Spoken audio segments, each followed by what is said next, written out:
कुछ दुखदायी बात हम बताते हैं आपको।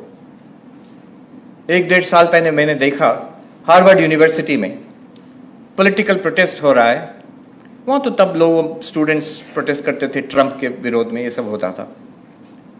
एक मैंने देखा कि कई प्रोटेस्ट हुए by Indian students against something in Indian government, कुछ सीए एनआरसी कुछ भी,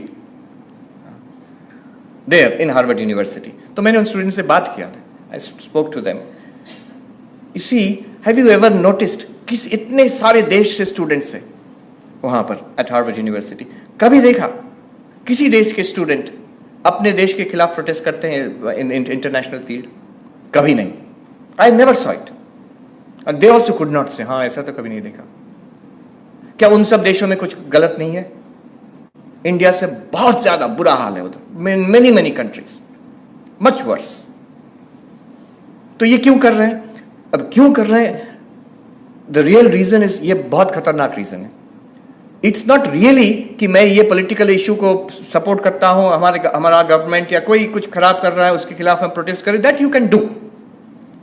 बट मैंने एकदम नजदीक से देखा कि द रियल रीजन एक अपने ऊपर हीन मानसिकता है। आई विल टेल यू, दे में सी, सम ऑफ द स्टूडेंट्स में सी, उनको बुरा भी लग सकता है कि मैं बोल रहा हूं उनके बारे में ऐसा, लेकिन it's not just them, it's in all of us, उसमें है। The real reason I am protesting against my country, my government, some policy is, मैं अपने जो गोरे फ्रेंड्स हैं, white skin boys and girls in my class, उनके सामने hero बन सकूं। अपना देश, अपना कल्चर को गाली देना एक हीरो बनने का एक तरीका है, गलत तरीका है और बाउंड टू फेल। आप हीरो नहीं बन सकते, they will not respect you.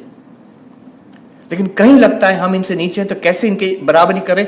I am also very cool, being cool is, I am also very cool, I can criticise my country, मैं इतना फॉरवर्ड थिंकिंग हूं। I never saw that same thing in any other student group. Unfortunate. Very unfortunate. It comes from a sense of inferiority. अपने ऊपर श्रद्धा नहीं है, इसलिए अपने देश के ऊपर श्रद्धा नहीं है। Look at the difference in what Swami Vivekananda did. More than 100 years ago, one of the speakers pointed out, going there at that time when this country was colonized, when this country was desperately poor, people were starving, illiterate, under a foreign power, सब लोग नीचा दिखते थे भारत को। तब के दिनों में जाकर Swami Vivekananda in the West, at no point did he ever once criticize India.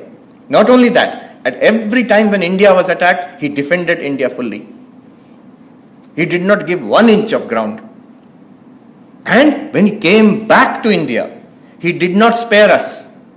Her lecture में against casteism, against the oppression of women, against superstition, he hit us very hard. लेकिन उनका क्या था? आपको क्रिटिसाइज करेंगे आपके मुंह पर, आपके पीठ पीछे, आपको I will defend you till my death. This was the spirit of Vivekananda. In contrast to that, I am sorry to say, there are students की बात नहीं कर रहा हूं, they are young. There are any number of professors in American universities, अच्छी positions में हैं, our own intellectuals, Indians, who have made an industry out of criticizing India. और तो वहां गोरे लोग कंफ्यूज क्यों नहीं होंगे? ये इंडियन प्रोफेसर आके बोल रहे हैं कि इंडिया इतना बुरा है, तो students will be confused.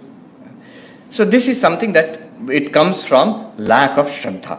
I don't have श्रद्धा in myself, I cannot have श्रद्धा इन माई कल्चर. एक छोटा सा एग्जाम्पल देते हैं आपको. हम पढ़ रहे थे जब at the peak of the Covid, तो यहाँ का सरकार ने they had made an announcement that इतने बजे क्या वो शब्द, शंख बजेंगे, घंटा बजेंगे, बेल बजेंगे, तो ये सब for a few minutes every day to raise the moral of the people and what not. और तब मैं पढ़ रहा था, तब आई वाज इन न्यूयॉर्क. हमारे बुद्धिजीवी जो इधर हैं उस पर हंसी मजाक उड़ा रहा था, ये क्या गंवारपन है, असली काम करो, ये घंटा बजाने से थोड़ी कुछ घंटा होगा. And you know, I was so hurt by this because I was sitting in न्यूयॉर्क, और हर दिन 6:30 बजे न्यूयॉर्क में, मैनहट्टन में घंटा बजाते थे, बर्तन बजाते थे, हॉर्न बजाते थे. New York mayor had told them every day at 6:30 PM, जब At that time, COVID infection was at its maximum in the world in New York. हर दिन, every day, at the peak, number of deaths in one city in New York was more than 1,000.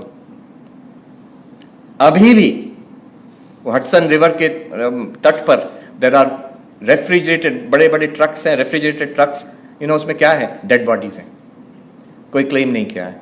हम लोग को कैसे पता चला? जो truck के मालिक हैं बोले भाई अब तो हमारा ट्रक वापस करो, बॉडीज को जलाओ।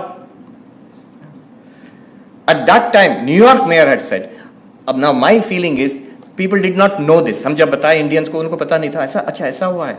I can tell you with guarantee, वो सेम बुद्धिजीवी अगर उनको पता चलता कि न्यूयॉर्क में ऐसा होता है तब वो चुप हो जाते हैं।